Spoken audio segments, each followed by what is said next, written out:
Update eight 12 में आपका स्वागत है। मैं हूं प्रतिबिंब शर्मा। सबसे पहले नजर मुख्य गतिविधियों पर।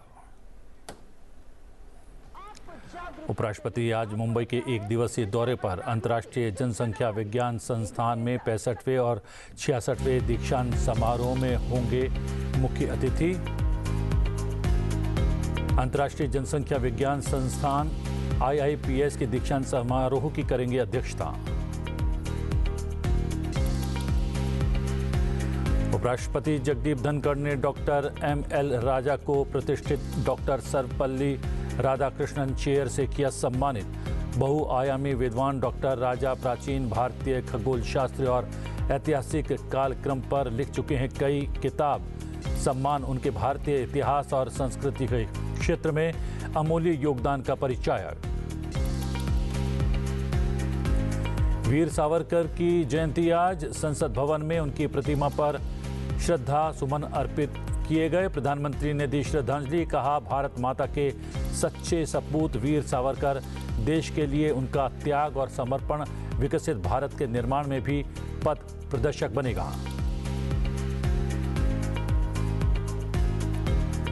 भारत दौरे पर आए श्रीलंकाई संसदीय प्रतिनिधिमंडल के साथ द्विपक्षीय बैठक के दौरान लोकसभा अध्यक्ष ने कहा, आतंकवाद चाहे किसी भी रूप में हो, सभ्यता और मानव विकास के लिए सबसे बड़ा खतरा।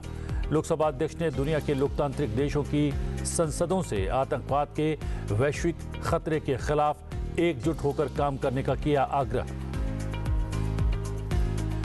भारत की रक्षा क्षमताओं को नई उड़ान देने की दिशा में एक बड़ा फैसला। रक्षा मंत्री राजनाथ सिंह ने उन्नत मध्यम लड़ाकू विमान प्रोग्राम के निष्पादन मॉडल को दी मंजूरी। उपराष्ट्रपति जगदीप धनखड़ आज महाराष्ट्र में मुंबई के दौरे पर रहेंगे। अंतर्राष्ट्रीय जनसंख्या विज्ञान संस्थान में 65वें और 66वें दीक्षांत समारोह का आयोजन किया गया है, जिसके मुख्य अतिथि उपराष्ट्रपति जगदीप धनखड़ रहेंगे। अपनी इस एक दिवसीय यात्रा के दौरान उपराष्ट्रपति अंतर्राष्ट्रीय जनसंख्या विज्ञान संस्थान यानी IIPS के दीक्षांत समारोह की अध्यक्षता करेंगे। कार्यक्रम में केंद्रीय स्वास्थ्य एवं परिवार कल्याण राज्य मंत्री अनुप्रिया पटेल भी शामिल होंगी। इस कार्यक्रम का सीधा प्रसारण आप संसद टीवी पर देख पाएंगे।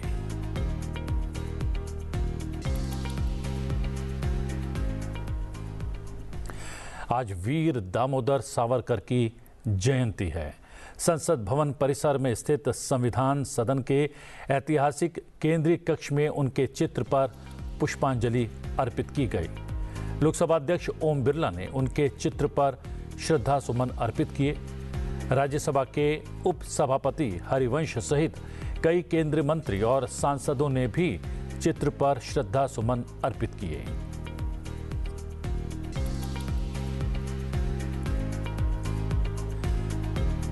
विनायक दामोदर सावरकर की जयंती पर उन्हें श्रद्धांजलि देते हुए प्रधानमंत्री नरेंद्र मोदी ने अपने सोशल मीडिया हैंडल X पर लिखा, भारत माता के सच्चे सपूत वीर सावरकर जी को उनकी जन्म जयंती पर आदरपूर्ण श्रद्धांजलि। विदेशी हुकूमत की कठोर से कठोर यातनाएं भी मातृभूमि के प्रति उनके समर्पण भाव को डिगा नहीं पाई।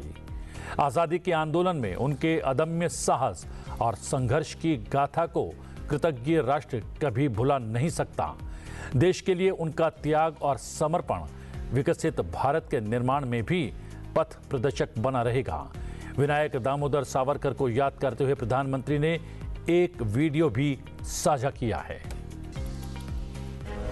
सावरकर माने तेज, सावरकर माने त्याग, सावरकर माने तप, सावरकर माने तत्व, सावरकर माने तर्क, सावरकर माने तारण्य, सावरकर माने तीर, सावरकर माने तलवार।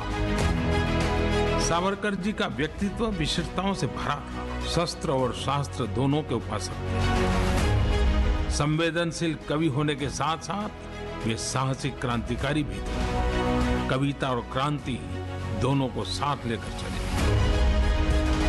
यह वीर सावरकर ये थे जिन्होंने निर्भीक होकर लिखा कि 1857 में जो कुछ भी हुआ वो कोई विद्रोह नहीं था, बल्कि आजादी की पहली लड़ाई थी। सेल्यूलर जेल के कैंपस में प्रवेश करते ही एक अलग ही एहसास मन मस्तिष्क में भर जाता है। वीर सावरकर को लेकर जितनी भी बातें सुनी और पढ़ी हैं, वो एक एक घटना दृश्य बनकर जीवंत हो जाती। वो कोठरियां जहां वीर सावरकर जैसे सैकड़ों हजारों महान क्रांतिवीरों को यातनाएं दी गई, जहां पर उन्होंने इतने वर्ष बिताए, वो व्यक्तिगत रूप से हम सबके लिए किसी मंदिर से कम नहीं है। राज्यसभा इंटर्नशिप प्रोग्राम के 7वें बैच को उपराष्ट्रपति जगदीप धनखड़ ने मंगलवार को संबोधित किया। उपराष्ट्रपति निवास में उद्घाटन सत्र के दौरान उपराष्ट्रपति ने कहा कि प्रसिद्ध नेत्र रोग विशेषज्ञ और विद्वान डॉक्टर एम.एल. राजा को वर्ष 2025-26 के लिए डॉक्टर एस. राधाकृष्णन चेयर के लिए नामित किया जाता है। ये सम्मान डॉक्टर राजा के उत्कृष्ट योगदान और विद्वता के लिए दिया गया है। Let me welcome in particular today whose presence I have solicited, and that is Dr. S. Radhakrishnan Chair, Dr. M.L. Raja.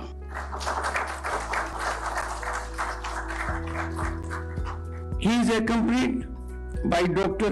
Shankareshwari. This chair was initiated after one of the distinguished sons of Bharat, the first vice president who became president, Dr. S. Radhakrishnan, a philosopher and also known for his academic commitment as a teacher. The chair was initiated for the first time in the year 2009. Technically, Dr. M.L. Raja is the third recipient, de facto second. The chair was made functional during my tenure when Jawahar Kaul, a distinguished journalist from the state of Jammu and Kashmir, deeply committed to nationalism, got the honor to get the chair. And Dr. M.L. Raja from deep south state of Tamil Nadu is the second one to get it. He is a highly qualified medical professional with extensive experience in medical practice and unlikely companion being humanities. Normally the two do not go together. So you have in you convergence of both. Apart from ophthalmology, he is an expert on ancient history, archaeology and epigraphy. But I venture to say something, a slight transgression. Ophthalmologist can correct only physical vision.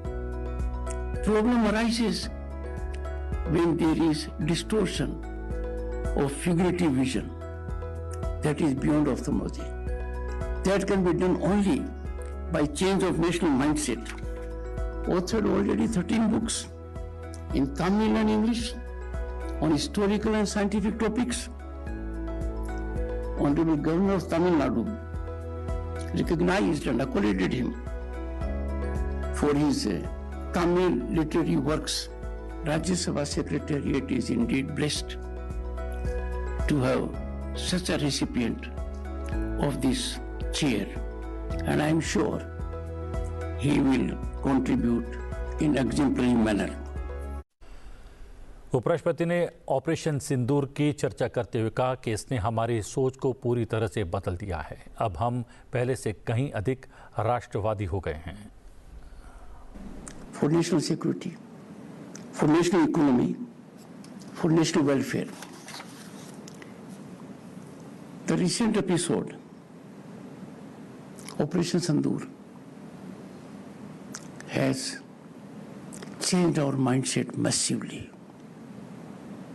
We are now nationalistic as never before. And this is reflected in participation of all political landscape in delegations that have gone abroad to project our message of peace and our complete intolerance to terrorism. And therefore, having seen recent events, we have no choice We have no other option but to remain united and grow stronger. For national security, we need indigenous strength. War is best avoided from position of strength. Peace is secured when you are ever ready for war. And therefore, strength comes apart from technological prowess, conventional arms strength from people also. That we have to bear in mind. अपने संबोधन में उपराष्ट्रपति ने भारतीय संसद के महत्व का जिक्र करते हुए कहा कि भारतीय संसद एक साधारण विधायी निकाय नहीं है, ये आज 140 करोड़ लोगों का प्रतिबिंब है। Indian Parliament is much beyond a legislative body. It is reflection presently of 1.4 billion people will. It is the only legitimized constitutional platform that reflects authentically the will of the people, and therefore Parliament has primacy. Parliament has primacy not in everything, because there are areas where executive has primacy, how to govern. Judiciary has primacy, how to deal with justice system. But Parliament has primacy on two counts. One, it is ultimate authority to make law. Secondly, it holds executive accountable, because governance is defined by some fundamentals, and one fundamental is transparency. Second is accountability. And in modern times, we have added a third facet to it: optimal performance by institutions to gallop our progress trajectory. उद्घाटन सत्र के दौरान उपराष्ट्रपति ने interns के बेहतर भविष्य की कामना की। उन्होंने कहा कि ये एक बेहतर अवसर है संसद को समझने का। Coming back to this internship program, it's a promising opportunity for young minds to gain first-hand experience of Parliament, its building, its ethos, its background, its functioning, and its rich values. The new building of Parliament that came into being during COVID, in a record time of less than 30 months, fully furnished and functional, showcases our cultural history of more than 5,000 years. You must have seen that, or you'll be seeing in the course. This internship will instill in you a sense of responsibility, fire you with zeal of nationalism, and expose you in turns to the core values of our democracy, which is inclusivity. You always have to bear in mind, India, Bharat was not born in 1947. We are a nation with long traditions. Lok Sabha अध्यक्ष ओम बिरला ने मंगलवार को संसद भवन में श्रीलंकाई संसद के उपाध्यक्ष और समितियों के अध्यक्ष डॉक्टर रिजवी सालेह के नेतृत्व में भारत दौरे पर आए श्रीलंकाई संसदीय प्रतिनिधिमंडल से भेंट की और उनका स्वागत किया। श्रीलंकाई संसदीय प्रतिनिधिमंडल के संसदीय अनुसंधान और प्रशिक्षण संस्थान प्राइड द्वारा आयोजित एक सप्ताह के क्षमता निर्माण कार्यक्रम में भाग लेने के लिए भारत आया है। इस दौरान लोकसभा अध्यक्ष ओम बिरला ने आतंकवाद को संपूर्ण मानवता के लिए खतरा बताया। उन्होंने दुनिया के लोकतांत्रिक देशों की संसदों से आतंकवाद के वैश्विक खतरे के खिलाफ एकजुट होकर काम करने का आग्रह किया। आतंकवाद पूरे विश्व का एक महत्वपूर्ण मुद्दा है। आतंकवाद चाहे किसी भी देश में हो, आतंकवाद किसी भी रूप में हो, हमेशा आतंकवाद हमारी सभ्यता और मानव विकास के लिए सबसे बड़ा खतरा है। ये किसी एक देश के लिए नहीं, किसी एक क्षेत्र के लिए भी खतरा नहीं, बल्कि ये पूरी मानवता के लिए एक बहुत बड़ी चुनौती है। मेरा अब सभी माननीय संसद सदस्यों से भी आग्रह है, विभिन्न देशों के संसद सदस्यों से भी मेरा आग्रह है कि हमें एक प्रयास करना चाहिए अपनी अपनी संसदों के अंदर कि हम आतंकवाद के खतरों से लड़ने के लिए एक बेहतर कार्य योजना बनाए, अपने अपने देश के अंदर आतंकवाद से लड़ने के लिए एक नीति बनाए ताकि दुनिया से आतंकवाद समाप्त हो। और इसके लिए पहल करनी पड़ेगी देश की सभी संसदों को। मुझे आशा है आने वाले समय के अंदर देश की संसदों में आतंकवाद और आतंकवाद के किसी भी रूप पर होने वाले मानव खतरा की चुनौती के लिए हमें चर्चा करना चाहिए और एक नीति अपने देश के लिए बनाना चाहिए और वैश्विक रूप से भी एक नीति बनाना चाहिए। भारत के प्रधानमंत्री माननीय नरेंद्र मोदी जी ने आतंकवाद के खिलाफ अपने देश में वैश्विक रूप से भी आग्रह किया है कि नीति होनी चाहिए और सामूहिकता से सारे देश आतंकवाद के खिलाफ मिलकर लड़े। इसके लिए हमें सामूहिक प्रयास करना चाहिए। श्रीलंकाई प्रतिनिधिमंडल के सदस्यों का संसद भवन में स्वागत करते हुए लोकसभा अध्यक्ष ने कहा कि भारत और श्रीलंका के बीच मित्रता साझा सांस्कृतिक, आध्यात्मिक और सभ्यतागत मूल्यों पर आधारित है। उन्होंने भारत के आतंकवाद के विरुद्ध लड़ाई में समर्थन व्यक्त करने के लिए श्रीलंकाई प्रतिनिधिमंडल का आभार भी व्यक्त किया। भारत और श्रीलंका के बहुत गहरे और निकट के रिश्ते रहे हैं।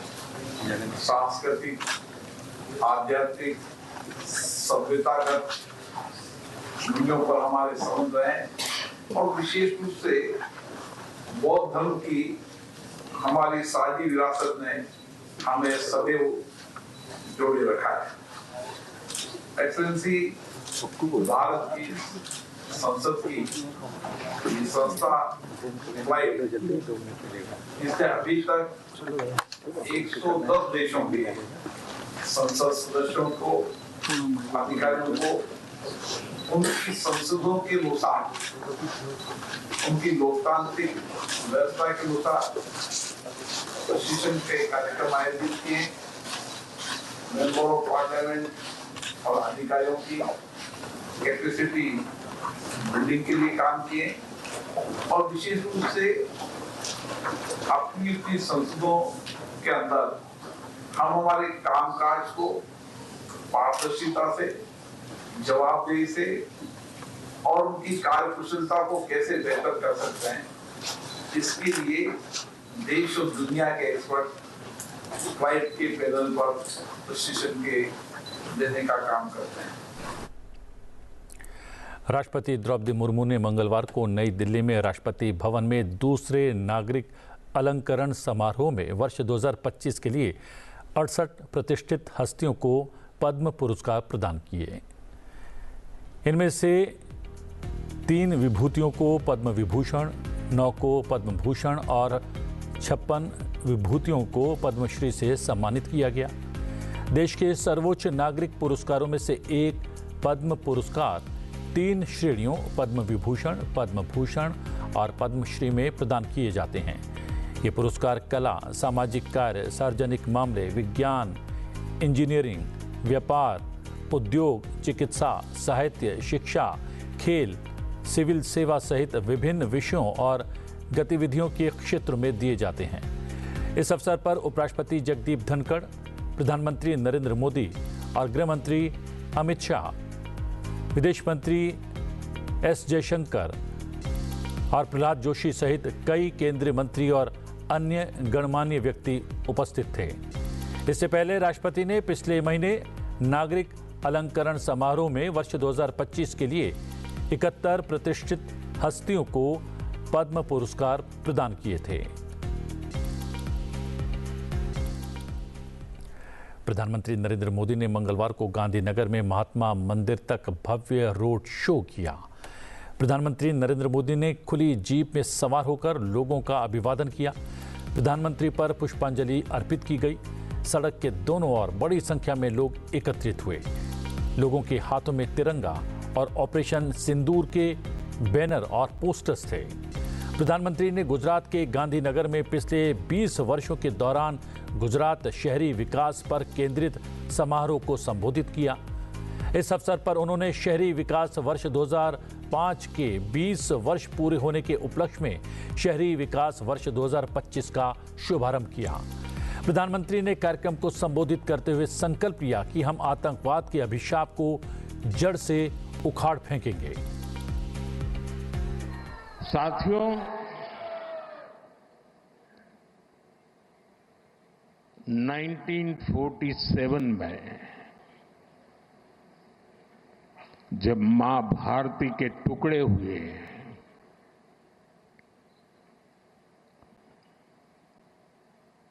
कटनी चाहिए थी तो जंजीरें,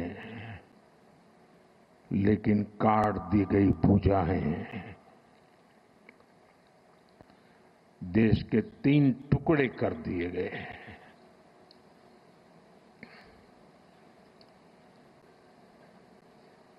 और उसी रात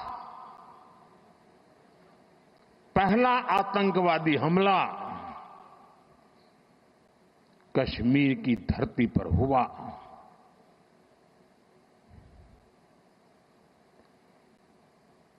मां भारती का एक हिस्सा आतंकवादियों के बलबूते पर, मुजाहिदों के नाम पर पाकिस्तान ने हड़प ले लिया।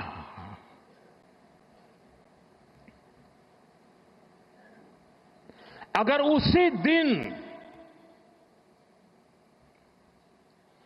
इन मुजाहिदों को मौत के घाट उतार दिया गया होता,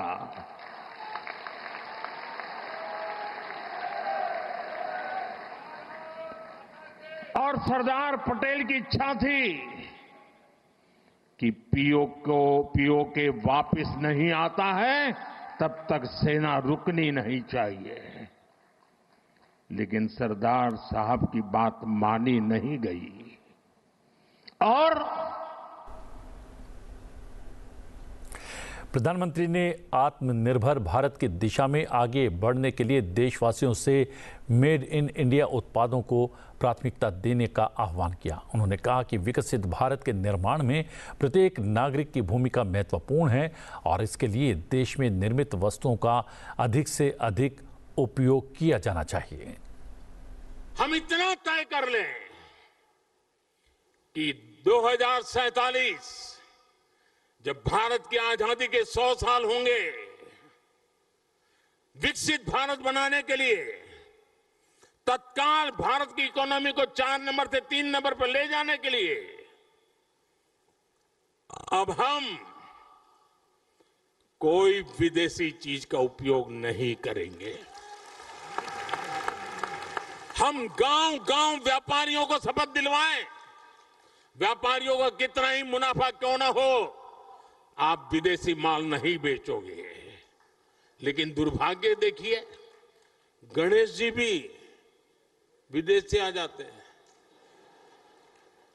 छोटी आंख वाले गणेश जी आएंगे, गणेश जी की आंख भी नहीं खुल रही है। होली रंग छिड़कना है, बोले विदेशी। हमें पता था, आप भी अपने घर जाकर के सूची बनाना। सचमुच में ऑपरेशन सिंदूर के लिए एक नागरिक के नाते मुझे एक काम करना है। आप घर में जाकर सूची बनाइए कि आपके घर में 24 घंटे में सुबह से दूसरे दिन सुबह तक कितनी विदेशी चीजों का उपयोग होता है। आपको पता ही नहीं होता है। आप हेयर पिन भी विदेशी उपयोग कर लेते हैं, कंघा भी विदेशी होता है, दांत में लगाने वाली जो पिन होती है वो भी विदेशी घुस गई है, हमें मालूम तक नहीं है, पता ही नहीं है। दोस्तों,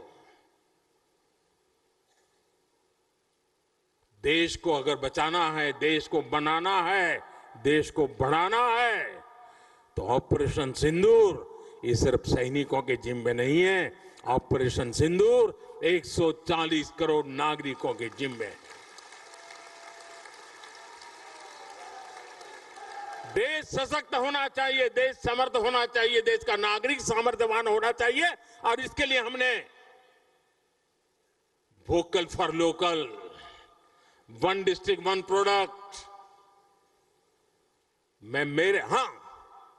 जो आपके पास है फेंक देने के लिए मैं नहीं कह रहा हूं, लेकिन आप नया नहीं लेंगे। और शायद 1-2% चीजें ऐसी हैं जो शायद आपको बाहर के लेनी पड़े, जो हमारे यहाँ उपलब्ध ना हो। बाकी आज हिंदुस्तान में ऐसा कुछ नहीं। आपने देखा होगा, आज से पहले 25 साल 30 साल पहले विदेश से कोई आता था तो लोग लिस्ट भेजते थे कि ये ले आना, ये ले आना। आज विदेश से आते हैं, वो पूछते हैं कि कुछ लाना है, तो यहाँ वाले कहते नहीं, यहाँ सब है, मत लाओ, सब कुछ है। हमें अपनी ब्रांड पे गर्व होना चाहिए, मेड इन इंडिया पर गर्व होना चाहिए दादा। ऑपरेशन सिंदूर सैन्य बल से नहीं, जनबल से जीतना है दोस्तों। और जनबल आता है मातृभूमि की मिट्टी में पैदा हुई हर पैदावार से आता है। इस मिट्टी की जिसमें सुगंध हो, इस देश के नागरिक के पसीने की जिसमें सुगंध हो, उन चीजों का मैं इस्तेमाल करूंगा। अगर मैं ऑपरेशन सिंदूर को जन जन तक, घर घर तक लेके जाता हूं, आप देखिए हिंदुस्तान को 2047 के पहले विकसित राष्ट्र बना के रहेंगे और अपनी आंखों के सामने देख के जाएंगे दोस्तों।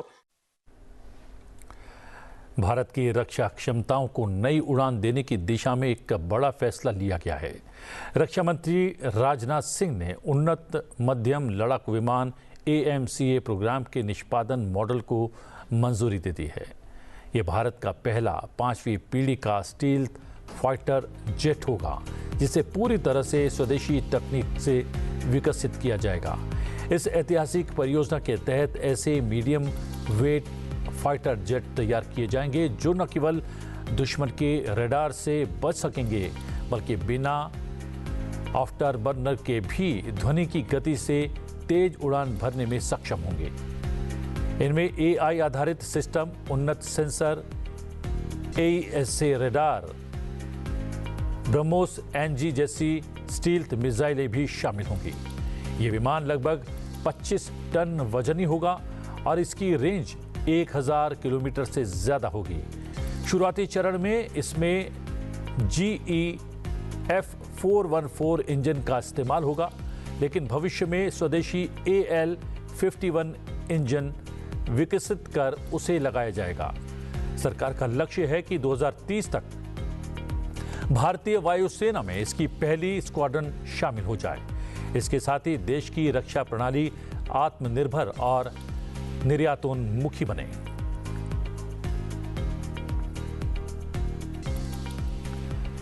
आज इस कार्यक्रम में इतना ही। मुझे दीजिए आज्ञा, लेकिन बने रहिए संसद टीवी के साथ।